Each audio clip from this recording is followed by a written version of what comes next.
Welcome back to our video production series. In this tutorial, we'll show you how to use FlexClip's AI community to share your own creations, explore works from other creators, and recreate them with just one click. Open the AI video generator or AI image generator, and you'll see the community section on the right-hand side. Click the banners to quickly start your AI creation journey. You can browse all shared AI creations by category, like your favorite works, or recreate them instantly with one click.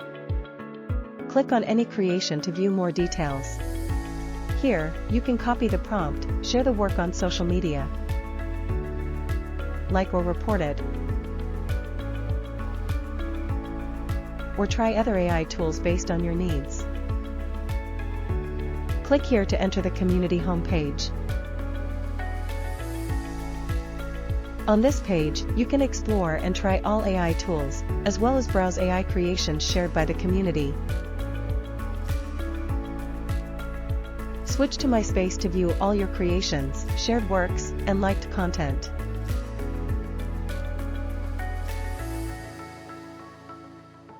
Hover over a creation and click the planet icon. From here, you can post it to the community, share it on social media or via a share link, or set it to private so only you can view it.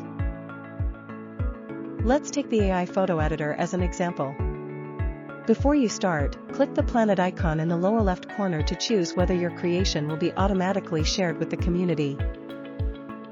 After generating your creation, you can also click the visibility button below it to adjust these settings at any time. Now, you can browse all creations to find the one you shared. That's all for today's tutorial. Stay tuned for more video production tips in our series.